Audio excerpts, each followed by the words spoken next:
So most of the patients that we have in the GEMS clinic actually know their gender, usually around the age of puberty, but a good portion of children do know as early as seemingly from the womb. So in the GEMS clinic, we see a variety of young children all the way down to ages 2 and 3, and usually up to the ages of 9. The biggest piece of advice I give parents who are coming through the gender clinic at Boston Children's Hospital is to just be supportive.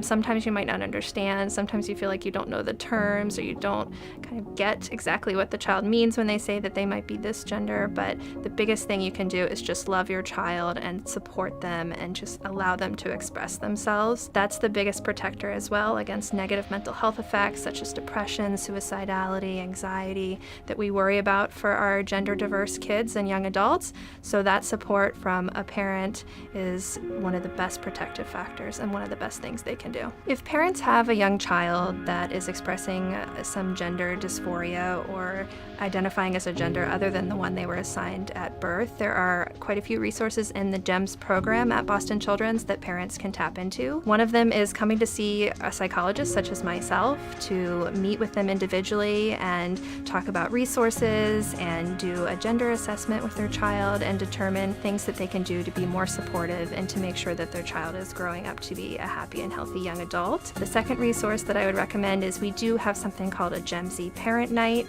where parents of our young kids can come and sit through a presentation. And this is someone who may not have had an appointment yet at the GEMS clinic, but can come and sit through a presentation about young kids who are gender diverse and learn about different medical interventions we may offer in early puberty, as well as just the psychosocial things to know about kids who are gender diverse.